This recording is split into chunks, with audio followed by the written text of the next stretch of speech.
Bonjour.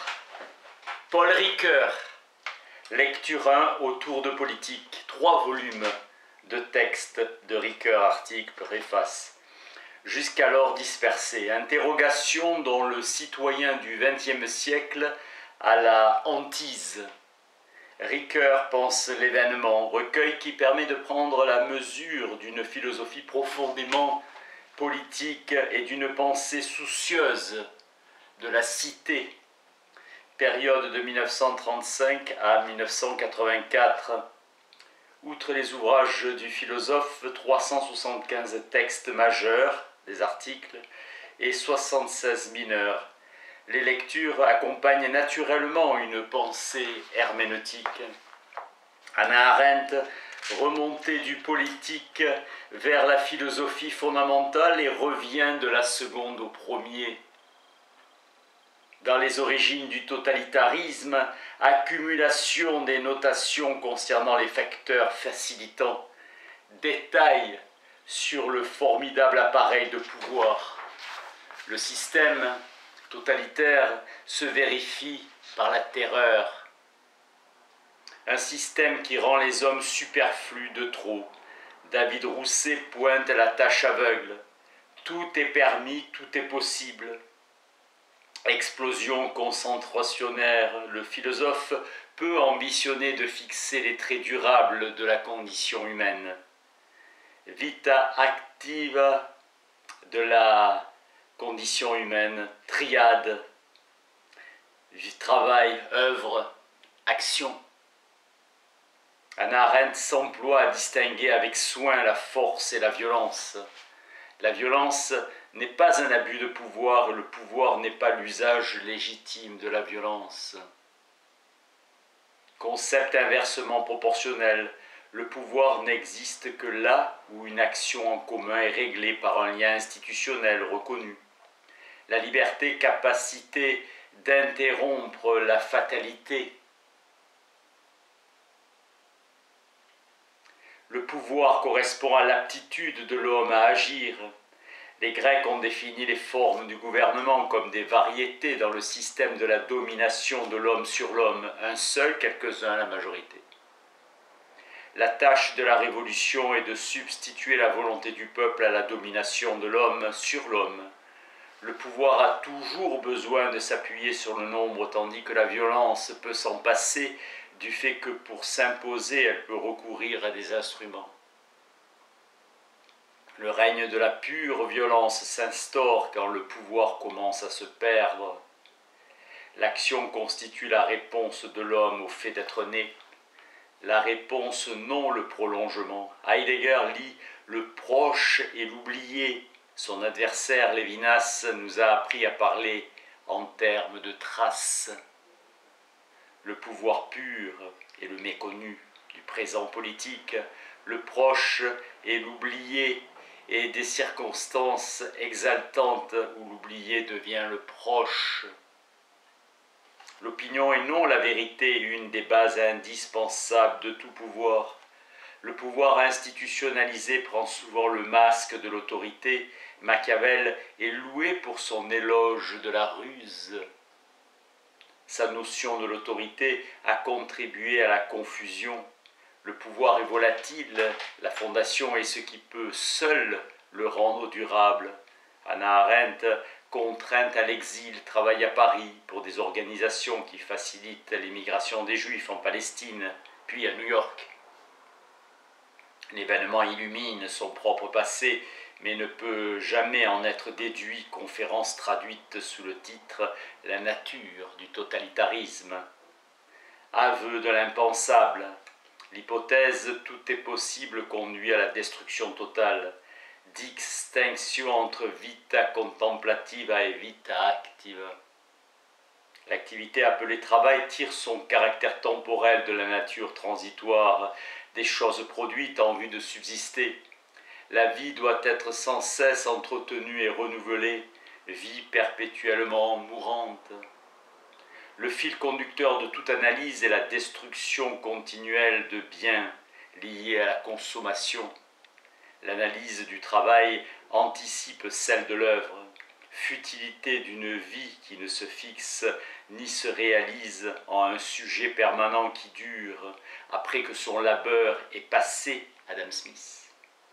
L'action révèle l'homme comme celui qui commence quelque chose dans le monde. Le porteur de l'action, c'est l'homme, le citoyen. L'histoire d'une vie est une sorte de compromis issu de la rencontre entre les événements initiés par l'homme en tant qu'agent de l'action et le jeu de circonstances induit par le réseau des relations humaines. Le résultat est une histoire dont chacun est le héros sans en être l'auteur.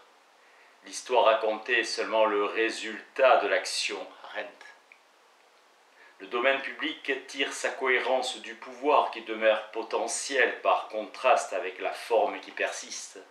Fragilité des affaires humaines, définition grecque de l'histoire conçue comme un effort pour sauver les actions des hommes de la futilité qui résulte de l'oubli.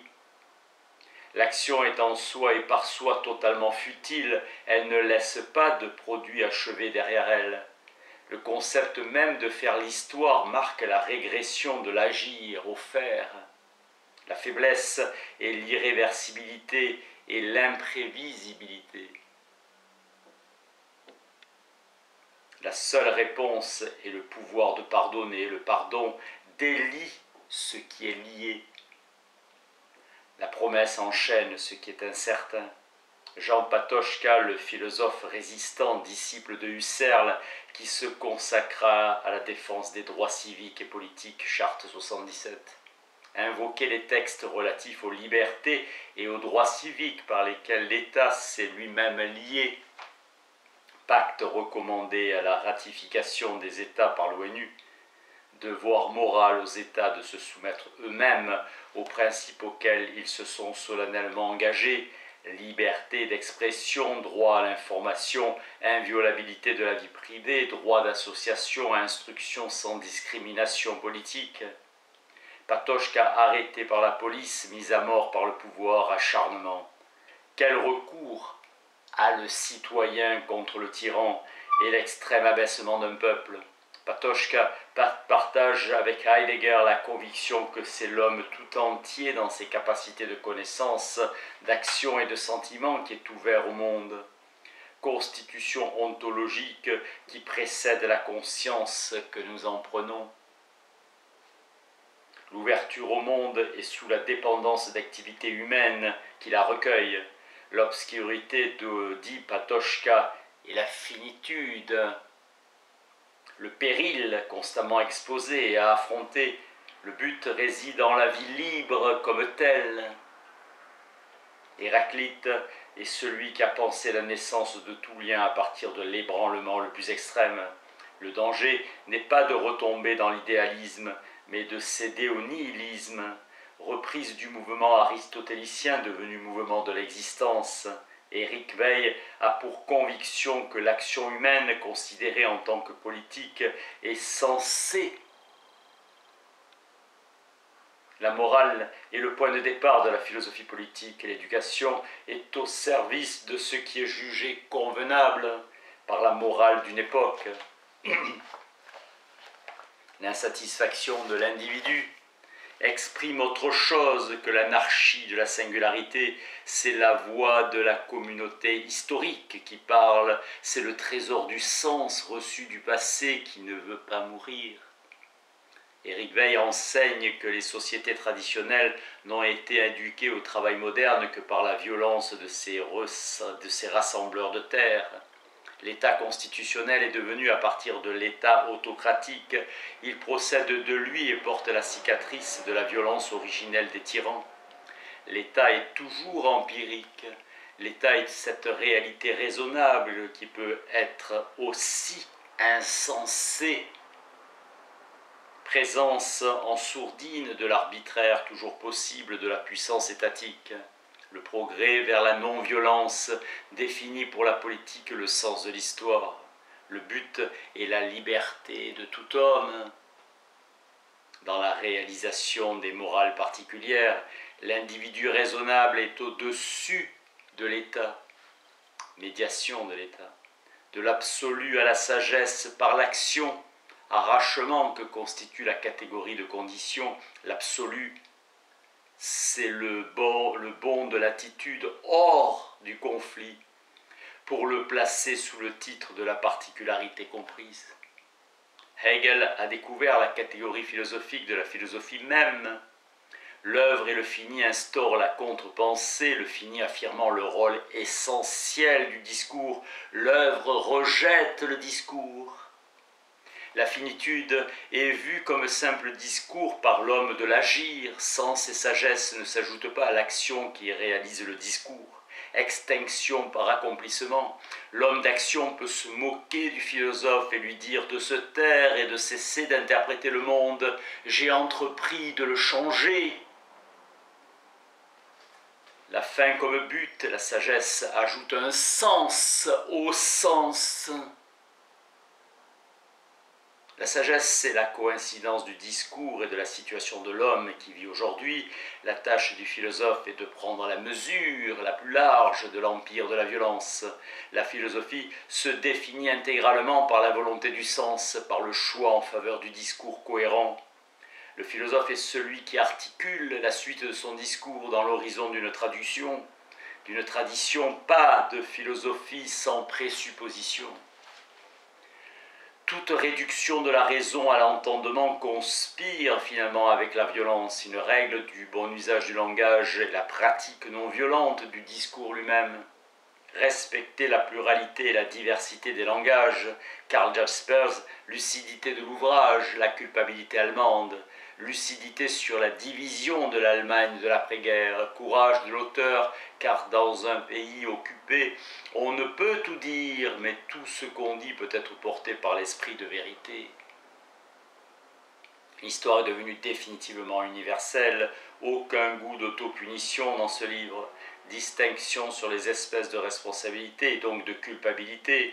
L'homme est seul devant sa conscience ou devant Dieu, seul un ami peut l'aider.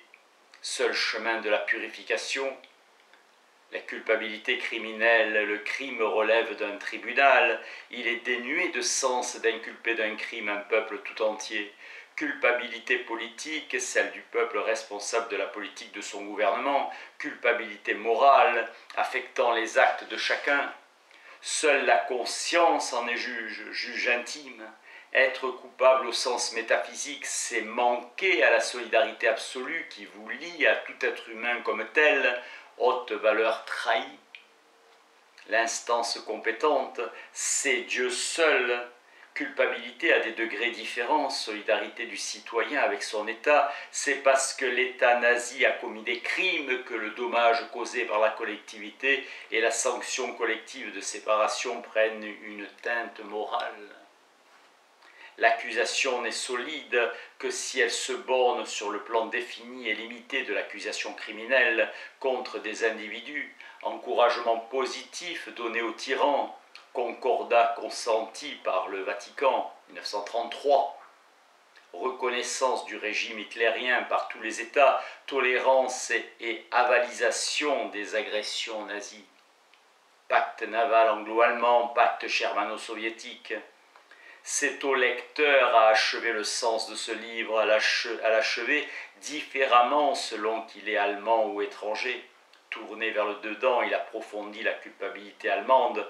Tourné vers le dehors, il tend à la limitation de l'accusation. Jaspers eut toujours l'élégance de reconnaître en Heidegger le seul vrai philosophe de son époque. Jeanne Hertzsch et l'héritière avec Hannah Arendt de la pensée de Karl Jaspers, publication des entretiens avec Gabriel et Alfred Dufour, éclairer l'obscur. Aristote disait de la rhétorique qu'elle était l'antistrophe de la dialectique, appelle selon lui à des arguments seulement probables. C'est le probable qui se situe entre la démonstration et le sophisme. Le choix entre deux interprétations de l'appartenance politique du sujet humain n'est pas indifférent en ce qui concerne le statut des obligations qui en résultent, Arendt. L'individu ne devient humain que sous la condition de certaines institutions. L'autorité désigne la contrepartie de l'obligation issue de l'appartenance à un espace politique, obligation d'obéir aux règles communes. L'homme l'homme n'a pas de meilleur organe pour s'interpréter lui-même comme animal politique. L'amitié a pour vis-à-vis un prochain, la justice un tiers. L'institution est plus que l'addition des individus porteurs de rôles. La relation sociale ne se réduit pas au terme de la relation. L'entreprise, la cellule familiale, l'hôpital, le milieu carcéral connaissent la répartition d'autorité entre partenaires égaux. L'instance supérieure est l'État, l'appareil judiciaire attend que l'État garantisse le bon fonctionnement de la justice dans un espace protégé et délimite à l'intérieur de l'espace public la justice comme pratique sociale.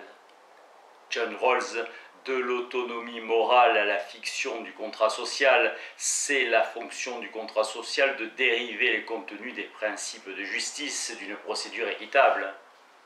La justice comme équité, Rawls.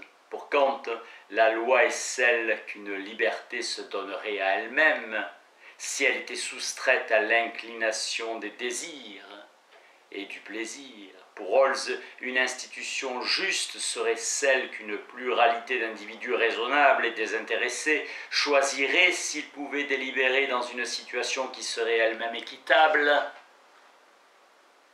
Le juste est à découvrir, le juste est à construire.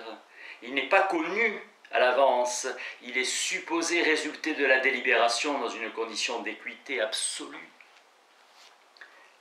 C'est le scandale de l'inégalité qui met en mouvement la pensée. Chez Rawls, c'est celle des chances initiales à l'entrée de la vie, les positions de départ. Le vice de l'utilitarisme consiste dans l'extrapolation de l'individu à la société. Une chose est de dire qu'un individu sacrifie un plaisir immédiat, une autre que le sacrifice d'une minorité est requis par la satisfaction de la majorité. Les peuples sont asservis pendant des millénaires à un principe de domination transcendant. Règle d'or des rabbins du 1er siècle dans le Sermon sur la montagne. Ne fais pas à autrui ce que tu détesterais qu'il te soit fait. Le pouvoir charismatique de l'homme d'État est solidaire de la montée des hommes politiques professionnels, le chef entraînant la masse par l'intermédiaire des machines du parti. Max Weber, penseur politique, révèle le philosophe, critique du système et du savoir absolu, l'homme de la connaissance approchée et du savoir limité. L'humanité dans sa profondeur est une, bien que cette unité ne puisse se saisir elle-même, ne puisse prendre conscience de soi que par le moyen de la communication, et non par un processus d'identification et de renouvellement. Max Weber, dans la politique comme métier, distingue deux niveaux de la morale, celle de conviction et celle de responsabilité. Celle de conviction agit indirectement par la pression constante qu'elle exerce sur la morale de responsabilité et de puissance. Elle est liée au souhaitable humain, l'optimum éthique. La visée éthique est celle de la vie bonne, avec et pour les autres, dans des institutions justes. La justice consiste à attribuer à chacun sa part, le chacun est le destinataire d'un partage juste.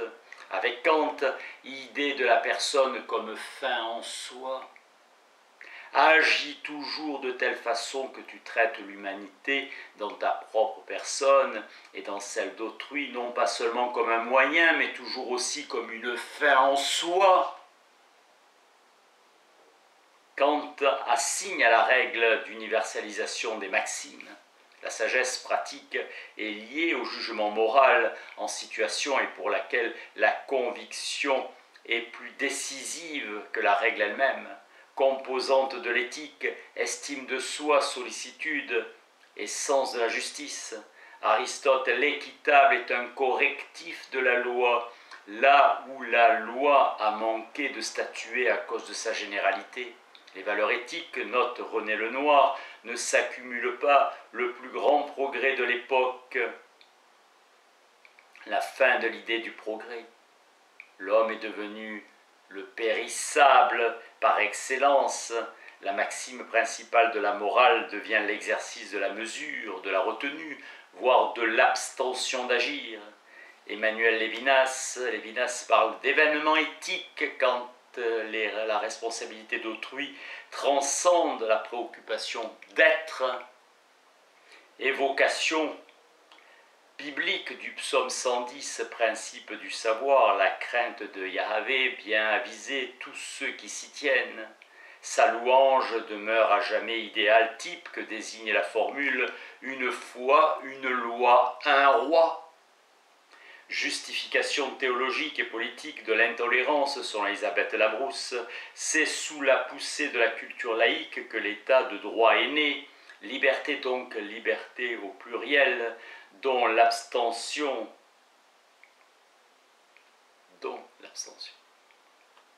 Les règles d'ordre n'ont en principe pas d'autre but que d'accroître les bénéfices de la liberté, postulat de plus grande, et la liberté de mon adversaire plus grande sera la mienne. L'état absolument neutre est une idée limite qui sert à mesurer l'écart entre le réel et l'idéal. Marcel Gauchet dit que pendant des millénaires, les religions ont fondé l'ordre social, mais ce n'est plus le cas sous le régime du désenchantement. Avec Constantin, l'Église a pris la relève d'une entreprise de fondation avec laquelle elle n'avait à l'origine rien à voir. La puissance impuissante de la parole, c'est sa non-violence, l'intolérable et le consensus conflictuel que ma culture tient pour inacceptable, abject, indigne de respect, car lui-même sans respect et pulsion toujours renaissante du pouvoir politique à dire la vérité au lieu de se borner à exercer la justice, ce qui est la suprême ascèse du pouvoir. La culture est une bombe à retardement sous toute dictature. Si une dictature crée de la culture, elle met en place le mécanisme de son propre dépérissement. Quand deux partis qui ont le pouvoir réel de mener une campagne et qui diffèrent que peu sur les problèmes de fond et que le citoyen est à la merci d'une presse commercialisée, la liberté de choix tend vers zéro. Le juif se tient parmi les nations, invoquant une essence singulière, peuple exilé, dispersé partout ailleurs qu'en Palestine, et qui ne se reconnaissent comme peuple qu'en liaison avec une terre. Pour le chrétien, Sion signifie un lieu qui n'est pas une terre. Le sens littéral de la terre promise est aboli dans le symbolisme d'un lieu non géographique. Chaque peuple a dans l'histoire quelque chose comme un projet qui fonde le consentement de ses membres à une même existence communautaire. Ce projet se manifeste dans une morale concrète, dans un esprit que seuls ses membres peuvent comprendre du dedans. Filiation historique du judaïsme au christianisme et persécution des Israélites par la chrétienté, l'État juif est né du renversement de la majorité en Palestine au profit des Juifs, par suite de l'immigration juive massive d'après-guerre. La loi du retour par laquelle l'État d'Israël s'est engagé à assurer à tout Juif fait de l'État d'Israël un État virtuellement ouvert à plusieurs millions d'immigrants, André Neher. Depuis la création de l'État juif, un périodique pour l'entente judéo-arabe, Ner, Lumière, paraît sans interruption en Israël. Recrutant ses courageux rédacteurs parmi les penseurs engagés dans la vie du pays et y assumant des responsabilités élevées, pas dans les pays arabes. L'université en France a souffert de l'excès d'uniformité 1968. L'un des objectifs poursuivis par Amnesty International est l'exercice des droits de l'homme, soin aux victimes de la répression, accueil des réfugiés et la réhabilitation des victimes de la torture, lutte menée sur le plan juridique et institutionnel. L'organisation rappelle que la société entière est malade de la torture et il ne faut pas craindre d'invoquer le droit à l'ingérence dans les affaires intérieures. À tout pays droit fondé sur l'universalité des droits de l'homme. Merci.